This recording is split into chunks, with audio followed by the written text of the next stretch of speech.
Hi guys, it's your guy Greg Giants here with another Giants video, and this time, on Friday as usual, it's the Giants Week 12 matchup versus the Detroit Lions as the Giants travel to Ford Field in Michigan, Detroit. Oh lord, this is gonna be a fun one. But regardless, I'm going to get into some history for a second. The last time we played the Detroit Lions, we were at MetLife Stadium. We ended up losing, I believe, like 31-14 or 31-17. We kept it close in the first half, but then the Lions just pulled away. This was really the first game I started to get annoyed with our newly then hired head coach, Brian Daboll. I believe his 7th game as the Giants head coach when he got Adoree Jackson hurt, one of our starting corners at the time, by making him a kick returner or a punt returner, and then he ended up getting hurt and he was out of the game. And honestly, after that, Adoree Jackson was just never the same for us again, which really honestly sucked. So we ended up losing that game. We lost our last 3 matchups against the Detroit Lions. We have not yet beat them in the 2020s. And the last time we did beat the Detroit Lions, however, was in 2016 when Odell just completely burned Detroit as the Giants beat Matthew Stafford and them. It was a low score, I think like 17-9 or something like that. That was the year we went 11-5, went to the playoffs, lost to Aaron Rodgers at Lambeau Field with the whole shirtless pick and stuff, so on and so forth. But regardless, so Detroit used to be a shit team. Then they hired, I forgot who their general manager is on the tip of my head. Then they hired Dan Campbell. In 2022, they started 1-6, completely crap, dumpster fire. And then all of a sudden, they just started getting hot. And ever since they started getting hot, they have not looked back. This Detroit Lions team has been a dominant team for a good 3-4 years now. They really turned it around. So, I'm happy for Detroit. I have no hatred toward the Detroit Lions and their fans. They honestly deserved it. Because throughout my childhood, Detroit sucked, man. They had Matthew Stafford in his prime. They had Calvin Johnson in his prime. They had a lot of good players, man. Barry Sanders, and they just never could do anything.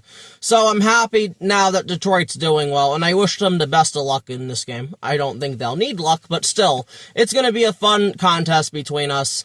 But regardless, after all that, I'm going to get on with the Giants injury report. Giants vs. Lions injury report. And we're going to start with the visiting team. We're going to start with the Giants. As we have Paulson Adebo with a knee injury. He did not practice on Wednesday. He did not practice on Thursday. He did not practice on Friday. He has been ruled out of this ball game. So that sucks. A guy in Paulson Adebo who was supposed to come back last week, but felt discomfort in his knee, and it just didn't get better for him, so he's not going to be playing in this game, which is really a huge blow, because we need all the secondary help we can get, but unfortunately, he's just not going to come back this week. Tight end, Thomas Fidone with a foot injury. He did not practice all 3 days. He has been ruled out of this game, which, again, sucks. I want to see Thomas Fidone, and he seems like he could be really good. He was the number 1 rated tight end in his high school year or whatever, ahead of Brock Bowers nationally. But just the injuries are just never on this man's side. Linebacker Demetrius Flanagan-Fowles with an illness. He did not practice on Wednesday. He was limited on Thursday. He was a full participant on Friday. Sorry, but he is off the injury list, so he is going to play. So that's good. It's nice his illness got better. Cornerback Cordell Flott, he was out due to personal reasons, and it was because, like so many other Giant players and coaches on this team, Cordell Flott had a baby. I believe a baby girl, if I'm not mistaken. So congratulations to Cordell Flott. I'm really happy for him and his wife to add their first child, I believe, to their family. So good for them, man. So he did not practice on Wednesday. He did not practice on Thursday. And then he was a full participant on Friday. He is off the injury list and he is going to play, man. I hope he balls out, and I believe he will. Cornerback, who we picked up from the Saints practice squad, I think in August, Rico Payton with an illness. He did not practice on Wednesday. He was limited on Thursday, full participant on Friday. He is off the injury list, and he is going to play, which is great. Wide receiver Darius Slayton with a hamstring injury. He did not practice on Wednesday. He did not practice on Thursday. I mean, he was a limited participant on Thursday. Sorry about that. Then he was limited on Friday. He is off the injury list, and he is going to play. Outside linebacker / defensive end, Kayvon Thibodeau with a shoulder injury. He did not practice all 3 days. He has already been ruled out, which, again, just sucks, man. So this is now the second straight game he is going to miss with an injury. Cornerback Deontay Bum-Ass Banks with a hip injury. Limited on Wednesday, limited on Thursday. He did not participate on Friday, so he's questionable. So there's a very good possibility he does not play. Because when you don't practice on Friday, especially after coming off a limited practice, that's not good. That might mean he re-aggravated the hip. There's a high chance he doesn't play, so that's just not good for us. Well, I mean, it could be good for us because he sucks, but again, taking away another body at the cornerback position, the secondary is not good. Jackson Dart, quarterback, as you all know, with the concussion, limited on Wednesday, limited on Thursday, and then limited today. We thought he was going to come back, honestly, because he practiced last Friday. He was practicing this whole week, but unfortunately, he still could not pass the protocol, so he is going to be out. So it's going to be Jameis Winston. It's me, Jameis. Defensive lineman Chauncey Golston with a neck injury. He was limited on Wednesday, limited on Thursday, and limited on Friday. And, wait a minute. Is this saying he's off the injury list? Chauncey Golston's off the injury list, and he's gonna finally play a football game! Whoa! He's gonna finally play a football game. So maybe we can have a chance at stopping Sonic and Knuckles. Like, Chauncey Golston's playing, everybody! Oh, man. Hopefully he makes an impact. I'm so happy to see Casper the Friendly Ghost finally come back alive and play in a National Football League game. I'm so happy. Moving on to safety, Tyler Nubin with a neck injury. Limited all 3 days. He is questionable. Oh, man. Defensive lineman, Rakeem Nunez-Roches with a toe/elbow injury. Limited all 3 days. He is off the injury list and he is going to play. And then last but not least, running back Eric Gray, slow-ass Eric Gray, with a knee injury, as his 21-day window after coming off of IR was activated. Full participant on Wednesday, Thursday, and Friday, but he is questionable to go. So that's going to be it for the Giants injury report. Now we're going to jump to the Lions injury report. And honestly, looking at it, it looks not bad for us, if we're being completely honest. It could be a lot worse. But we're going to start with their cornerback, Teron Arnold, with a concussion. He did not practice all 3 days. He has been ruled out. So, that's good for the Giants. Safety, Brian Branch, with a toe injury. He did not participate on Wednesday. He was limited on Thursday. He was limited on Friday. But he is off the injury report, so he is going to play. Tackle Taylor Decker, their left tackle, with a shoulder injury. He did not participate on Wednesday. He was limited on Thursday, and now this is a big one. He did not participate on Friday, so he is questionable. That could be huge for us, because we already have to deal with Penei Sewell, so that's going to suck. Taylor Decker, if he doesn't play, that could be very helpful for rather Abdul Carter or Brian Burns, whoever goes on that side more, could beat their backup left tackle, so that would be very nice for us. Because Taylor Decker is not elite, but he's above average. He's kind of like Jermaine Illuminor on that level, except on the other side. So it would be nice if we could not have to deal with Taylor Decker. One of their better players, safety Kirby Joseph, with a knee injury. He did not participate all 3 days. He has been ruled out. Again, that's very helpful to us, man. The more of their really good players that could be out, the better of a chance we could have of winning this football game. I don't want people to get hurt. I don't like injuries. But I prefer he come back next week against whoever they play next week. He can sit out this week, man. And I advise, hopefully, all their players sit out this week. Defensive end Marcus Davenport with a shoulder injury. Limited on Wednesday, limited on Thursday, and a full participant on Friday. But he still got ruled out, so we will not be dealing with former first-round pick of the New Orleans Saints, Marcus Davenport. Now, speaking of tackle, Penei Sewell with an ankle injury is on the injury report. Did not practice on Wednesday. Now, usually Wednesday is a veteran day where they rest, but Penei Sewell's like 25, 26, so usually they wouldn't get that type of day. But then he was limited on Thursday, limited on Friday. He is questionable. If he's out, that would be really good for the Giants, man.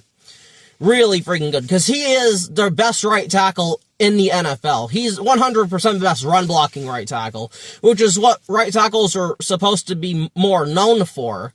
Even with how the NFL is now, that's not like, you know, your elite pass rushers are always going to be on the right side or whatever or something like that. They can go anywhere, so it doesn't really matter, but having no Penei Sewell in the game would be fantastic, man. But I honestly think he's going to play, so.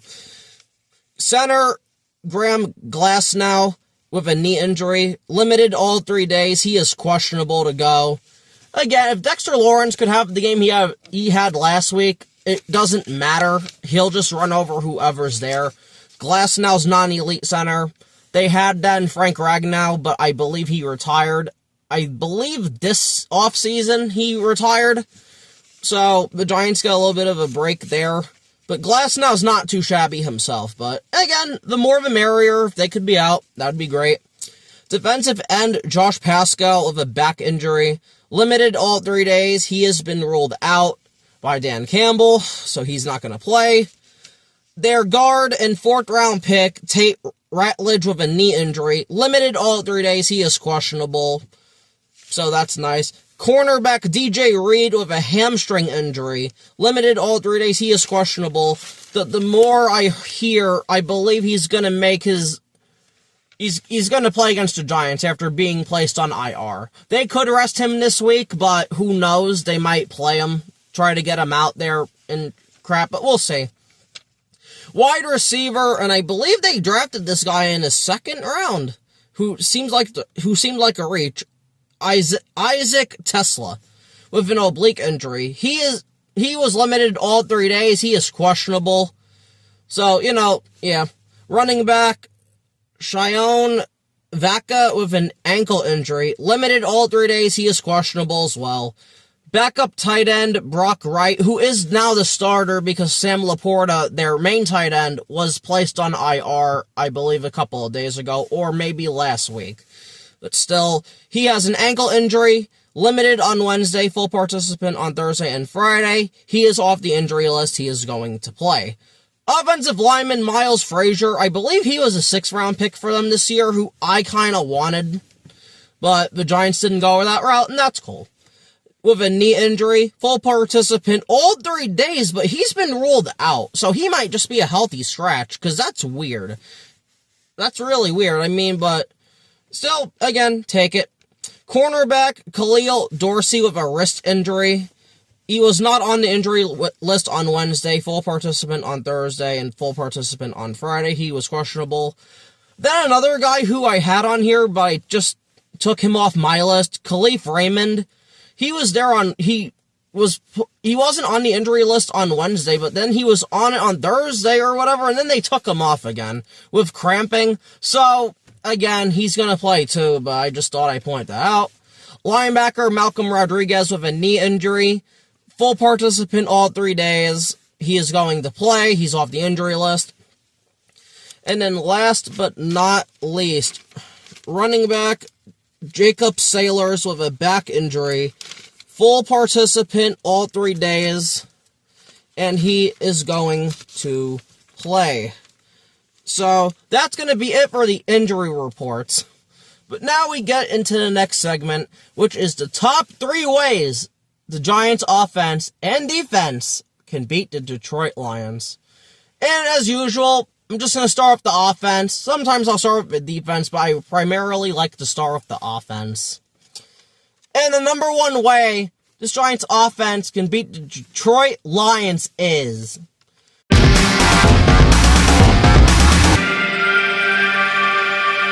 Jameis Winston cannot turn the ball over. If we even turn the ball over once, we will lose this game. That's how crucial and important this is. This Detroit Lions team is that much better than us. They are one of the best teams in football. They're top 3 overall football team. Their roster is deep. They have all-pro to Pro Bowl starters almost everywhere. You cannot mess around with this Lions team, man. And Jameis Winston had one official pick last week, but he almost had like 4 or 5. That's how bad it was. Unlike the Packers, the Detroit Lions DBs and linebackers can catch picks. So it's very important that Jameis Winston just doesn't throw picks, man. And we need to lean on the run game, which gets me into number 2. The second way the Giants offense can beat the Detroit Lions is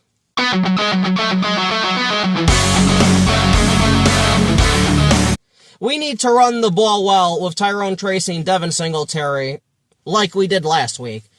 This Detroit Lions defensive line, I'd say, is not as good as the Packers defensive line, but they still have some talent, man. They have Aiden Hutchinson, they have Akeem McNeil, they have Malcolm Rodriguez, again, linebacker, Jack Campbell. They can all stop the run, man. Even their secondary guys come up and make tackles. It's very important for our offensive line to do what it did last week and they gotta dominate, man. We cannot run the ball. We will not win this game. We cannot have Jameis Winston drop back 35 to 40 times, because that's just not a good recipe for success. We need Jameis to throw the ball like 20 to 30 times, 30 at the max, and we just need to run the ball down their throat, man. That's what it's going to take for us to win. And then the third way this Giants offense can beat the Detroit Lions is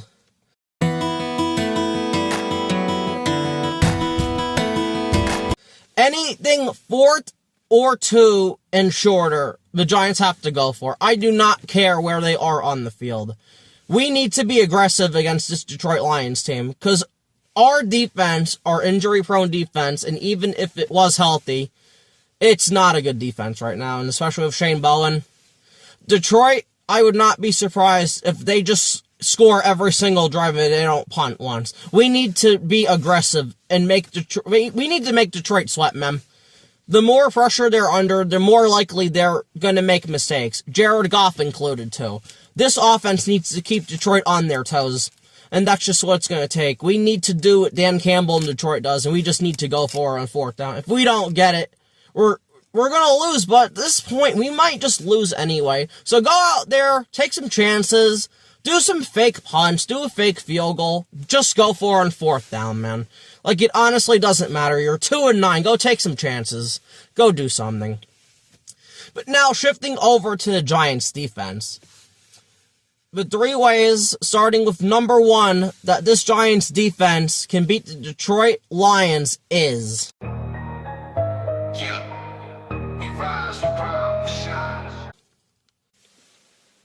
I'm just gonna have it over here.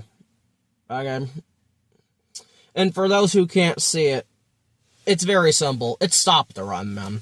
This is gonna be number 1 all the time. We gotta stop the run. We're facing Sonic and Knuckles, probably, if not the best running back combination in the league, man.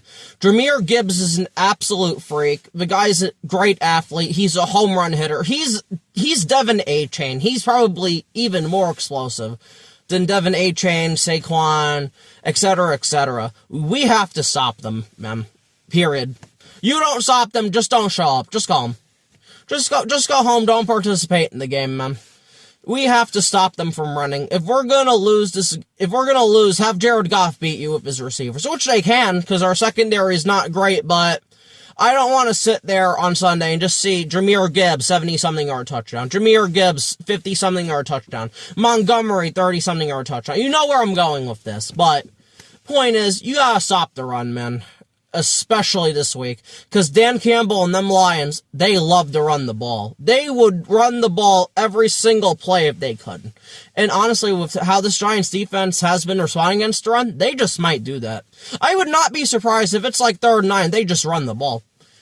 That's how bad this Giants defense is against the run. And we need to change that. And it's going to start with the front seven being able to stop the run. The secondary is what it is because they have so much more other responsibilities. The front seven, they need to come up and stop the run, man. And if you get beat in the pass, it is what it is at this point. So, regardless, though, I'm going to jump to number 2. The second way this Giants defense can beat the Detroit Lions is...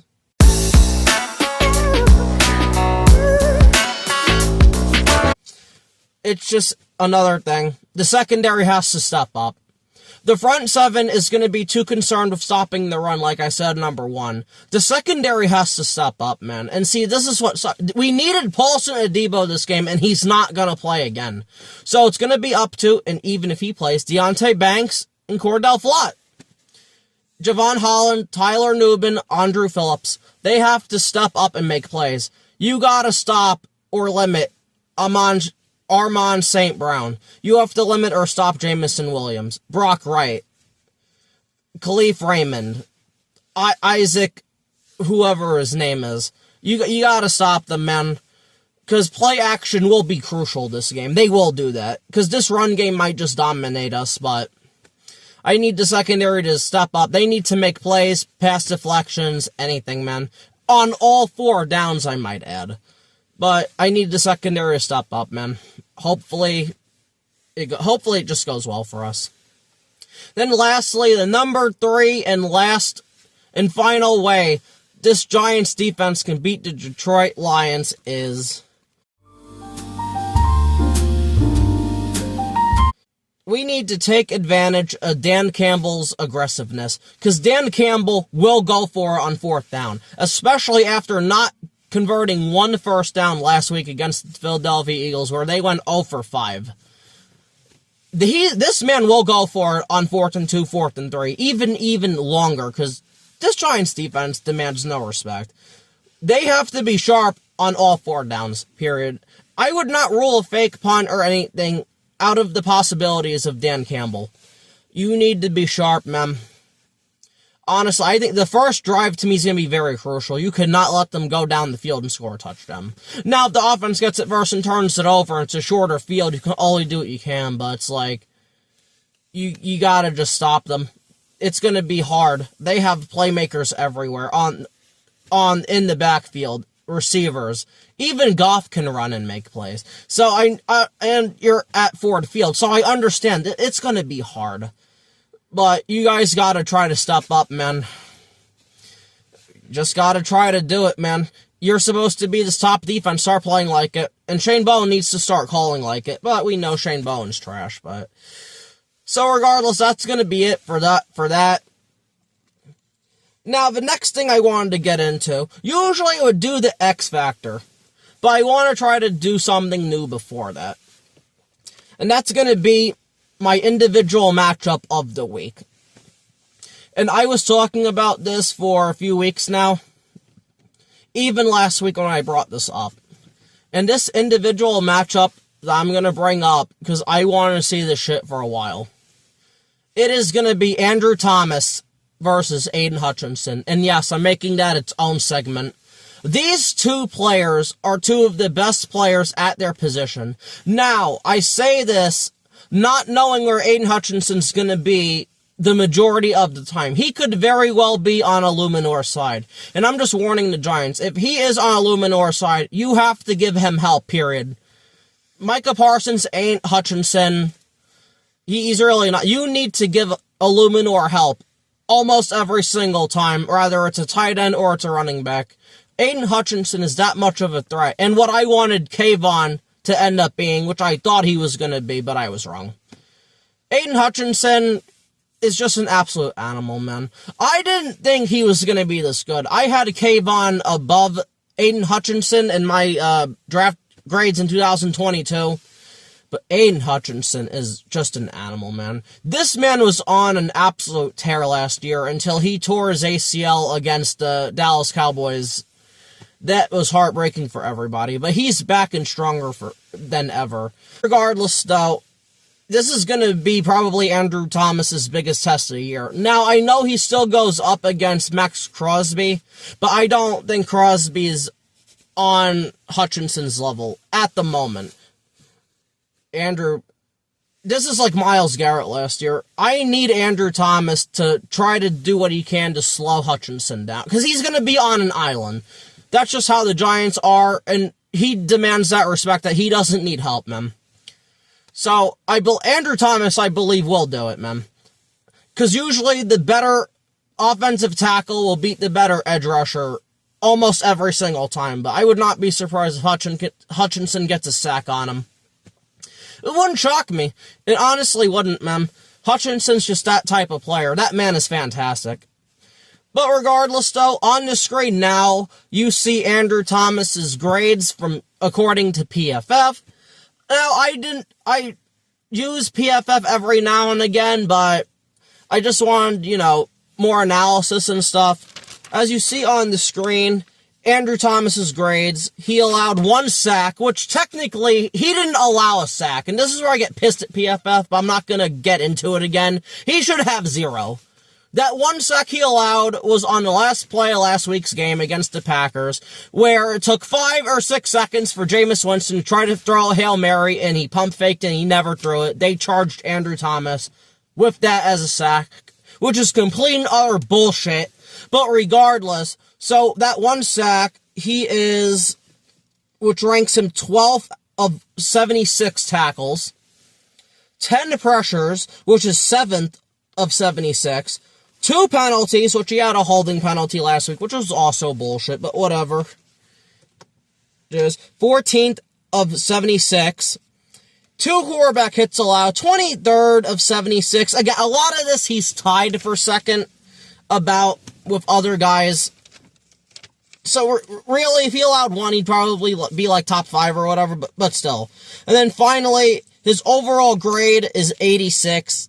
That is 5th of 76 tackles, left tackles, whatever it goes by. I think it's just overall tackles, but regardless. Pass blocking, 84.6. That's 5th of 76. And then lastly, his run blocking is 79th. 11th of 76, man. To me, Andrew Thomas has been the best left tackle in football. It hasn't even been a comparison. The only guy you could put in that conversation is Colton Miller of the Raiders.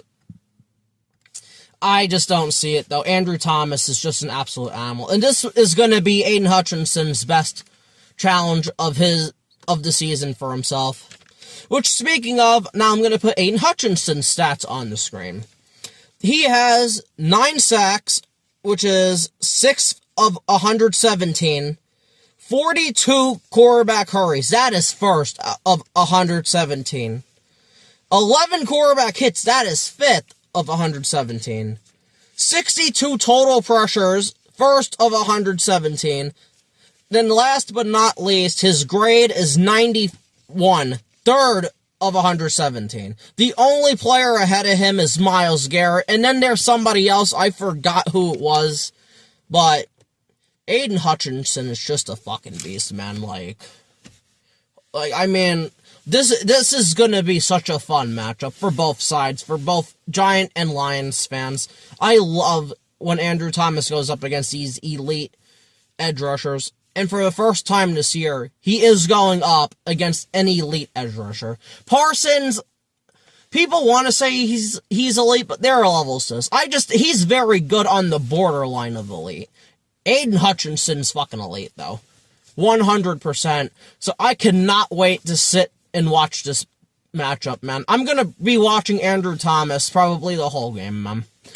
That is going to be fun. I have brought this up for weeks. I want to see this shit. Because they are both very good players in their primes. It's going to be great, man. I can't wait. And I hope Andrew Thomas kicks his ass. But also, like I said, Aiden Hutchinson could be going up against Illuminor a lot of the time, too. I want it to be mano-a-mano. I hope they believe in Hutchinson enough just to put him on Andrew's side. I want to see what happens, man. I will say, though, Hutchinson is not Garrett.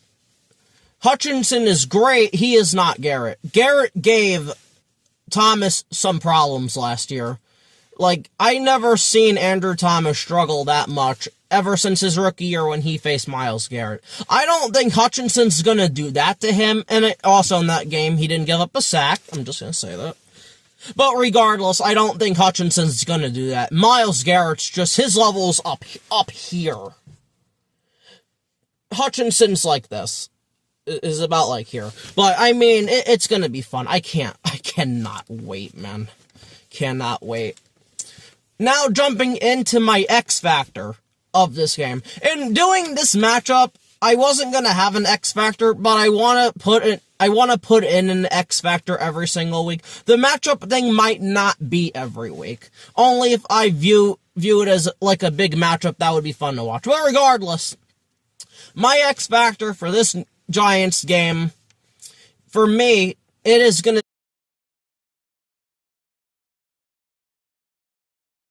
be Jevon Holland. I wanted to say Deonte Banks, but I don't believe in Deonte Banks. I can't. And it would have been Paulson Adebo if he would have played, but I'm gonna go with Jevon Holland. We need Jevon Holland to step up, man. We need the secondary to stop their passing game so we can maintain and focus on the run. Probably won't work anyway, but still. We need him to do what he did in Miami. We need him to get takeaways, man. We need him to force fumbles. We need him to get some picks.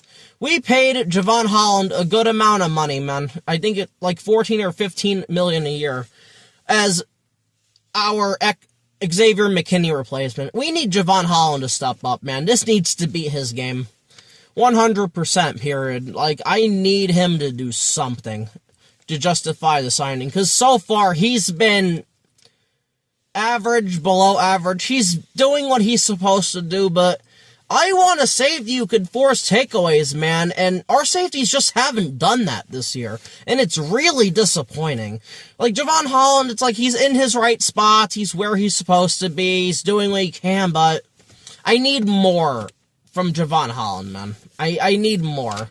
So I want to see Jevon Holland step up, and so that's why he is my Giants X Factor of the week this week.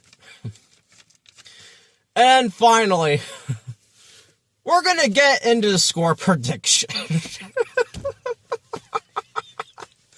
Before I get a score prediction, I just want to play this video telling you all pretty much what I think is gonna happen. Can we beat Detroit?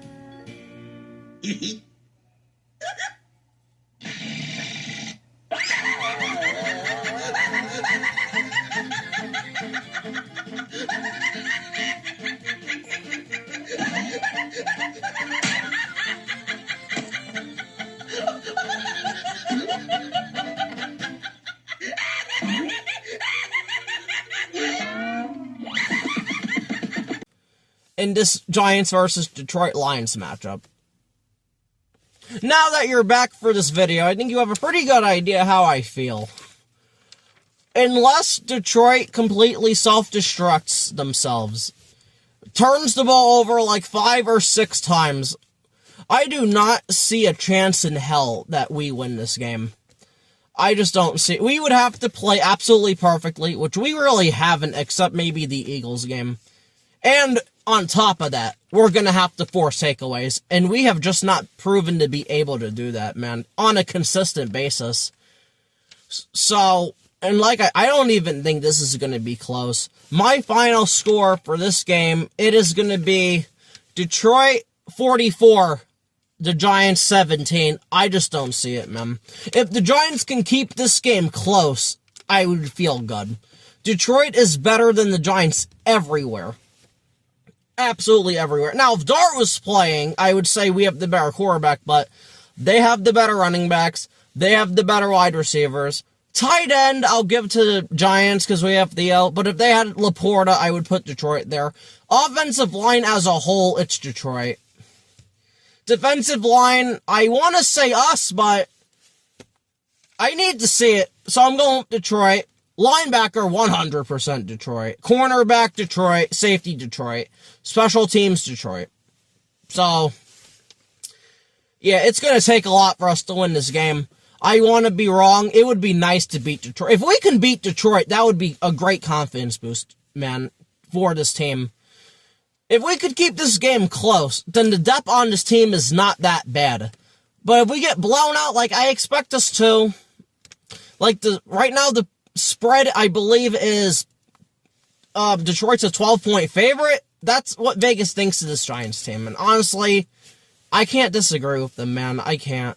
And as soon as Jackson Dart got ruled out, it went up from 10.5 to 12.5. So again, that's what they think of Jameis Winston's Giants team, and so that's pretty much just it, though. I wonder what's gonna happen Sunday. It's gonna be fun to watch, but it's gonna be very aggravating. But regardless, that's gonna be it for this video. I appreciate you guys watching. Please share, like, and subscribe. I'm trying to grow the channel, and so that would be great. I'll be back Sunday after the game for the instant game reaction. So, again, thank you, and peace out.